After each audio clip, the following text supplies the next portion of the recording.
This news video is a little later than normal, but our vehicle died and there was a tow truck, and with a tow truck in the front yard, it's kind of noisy and kind of hard for me to do a video.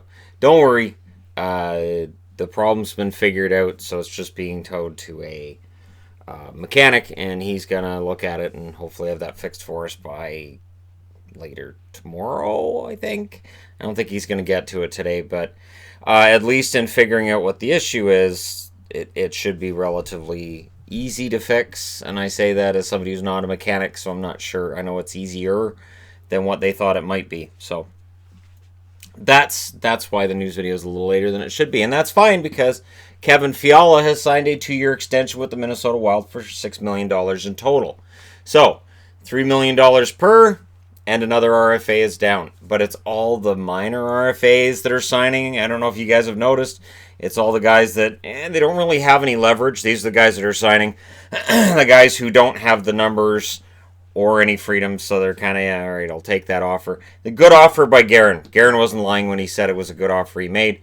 $2.5 million the first year, $3.5 million the second year, which means at the end of that second year they have to offer him $3.5 million per year. That's how these contracts work. So Fiala's going to get a raise. It's sort of like the Werenski deal. It's $7 million in the third year. So in order to keep him, they have to start at $7 million a year from then on. So these contracts that get signed that we look at and go, hey, that's pretty good. It's good for the player too. Larry Brooks, being John Tortorella's favorite, isn't enough for him. He still does do reporting. And he says the Rangers are sending Matt Bolesky to the AHL. They're not even going to have him at camp with the big team because they know he's not going to make it. So he and his cap hit are getting sent to the American League immediately. That doesn't really surprise me. Bolesky, at the time that he was traded out to the New York Rangers, as a Bruins fan, I knew his time was probably done. And even if the talent could justify him being in a fourth-line role, the cap hit doesn't work. So for Bolesky, it's going to be another challenging year. But he gets paid pretty well for that challenging year. There are players, though, that when they're getting that money, honestly, they'd give it back if they could have a chance at an NHL job. Or they'd be like, man, my contract's holding me out of an NHL job. The one guy I always got that feeling with when he had the big contract and he was buried was Wade Redden. The Redden was really wanting to play in the NHL, but his cap hit meant that he was going to be in the American League instead. On to other news. So Justin Falk was talking about getting an extension before going to Anaheim. Well, here's the thing. So now that it's known that Carolina is moving Falk, now other teams are coming back and going, hey, how about this? And other offers are coming in for Falk. So since no deal is officially done yet, Carolina might do well. And there are a lot of teams in the league that need defense. And I would not be surprised to see the Canucks as one of the teams that's inquiring. I wouldn't be surprised to see the Oilers as one of the team that's inquiring. And it's because Falk is a good offensive defenseman. And if Carolina doesn't want him, there are plenty of teams that will. Montreal may be on that list as well. Cassidy, coach of the Boston Bruins, he gets a multi-year extension. Good. Now circle back on Torrey Krug and work on getting him signed. Krug seems to want to stay with Boston too, so you can probably get him to sign a deal for a little bit less now than it would cost next June to keep him. Anyways, Cassidy will have Krug and the boys in the lineup. We'll see whether or not McAvoy and Carlo end up being on the roster or if they're holding out. I would think Carlo is going to be the next of the next tier of RFAs to get signed, but we'll see. So the Bruins believe in their coach, and they should. He's done a very good job. Mitch Marner. You know what's funny? I really think there's a PR battle going on here between the Maple Leafs and Mitch Marner that it's been really low-key, but it feels like it's getting stronger. So Darren Dreger's reporting, and Darren Dreger doesn't generally fudge these things, that Marner was offered a 7 or an 8 year deal at up to $11 million for annual average value. Well, as I've been reporting lately, I did a podcast on it yesterday, I think it's the term. So the fact that it's a 7 or 8 year deal with an $11 million value, well, it's not the $11 million value he's turning down, it's the 7 or 8 year term. because odds are his agent and himself answer with, Matthews got 5, we want 5. And he'd likely take a lower cap hit to get 5 years. But the fact that this is still coming out, this tells me they're not close. And on not close notes, Rick Dollywalt reported today on it was today or yesterday on Twitter, that the Canucks aren't close with Besser and it's probably not going to get done.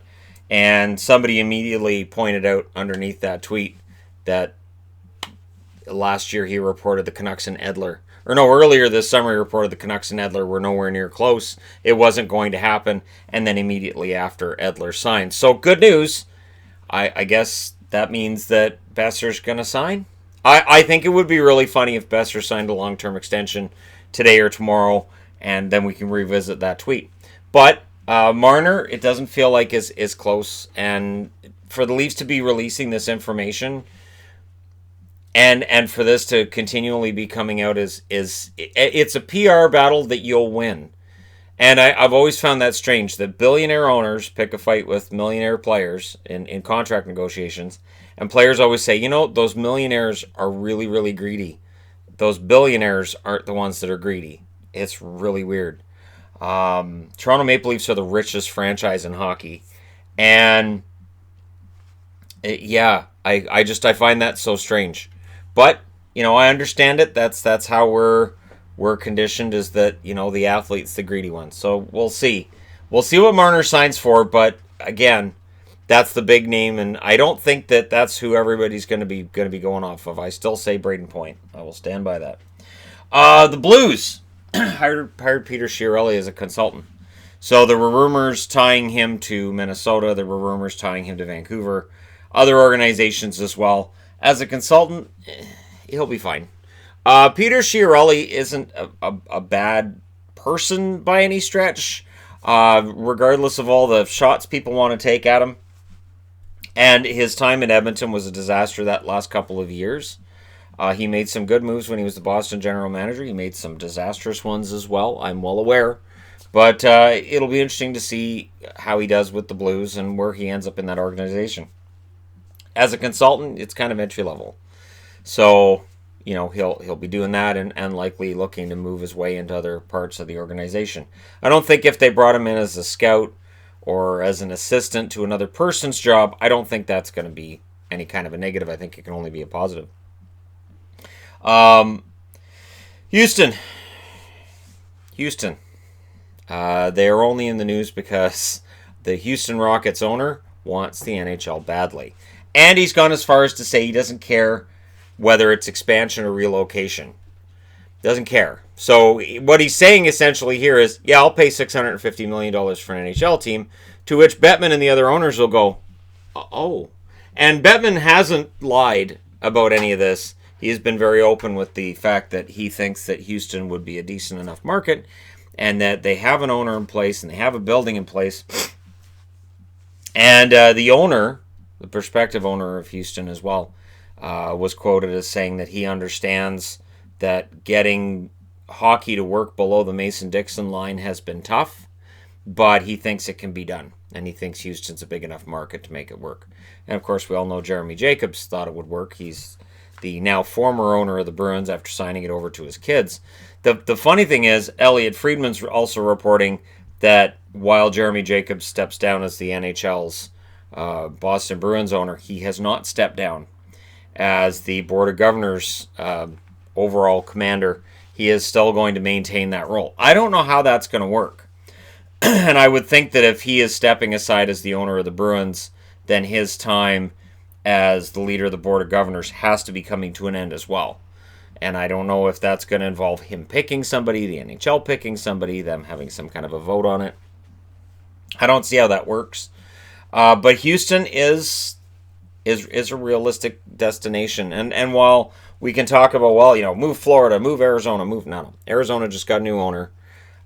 Florida, for various reasons, isn't looking to move. And there's a reason why I haven't updated the odds of a team moving video. Because right now, I put the odds at 0.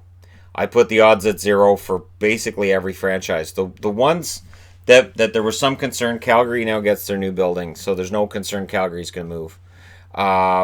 Edmonton got their building, which they needed to stay in Edmonton. The Islanders have their building now being built in Belmont. They're going to be staying put. They're not going anywhere. And you can make the argument with Florida, but really, in all honesty, I don't think they move either. So I think for Houston to get a team, it's going to have to be expansion. And while people say, well, the NHL can't go beyond 32 teams, I've got an NFL board in front of me. That's 32 logos. Every single one of them is an American one. There are no Canadian teams in the NFL. So you can expand into more markets. You can go beyond 32 teams. Do I think they should? No. Are they going to? I get the feeling that at some point they're going to sit down and consider it, because they have a guy in Houston with a building and deep pockets who may give them 650 million reasons to consider putting a team in Houston. And then wouldn't that be interesting if we had 17 teams in the West and 16 in the East, so soon after we had 16 in the East and 14 in the West. So there you go. Let me know your thoughts in the comment section below, as always, regarding any of these topics of conversation on the board. And we will see the physicals tomorrow. That's where we find out who's going to need to go on the LTIR and who's not. And there may be a surprise or two with who's going on LTIR. And then on Friday, training camps open, and hockey starts being played on Sunday and Monday. And we're going to be talking about some real hockey games starting this Sunday night, where there's one, Arizona and Vegas, and then Monday where there's a bunch more. The one thing, too, and we're going to get into this as the preseason rambles on, does the preseason go on too long? The answer to that is yes.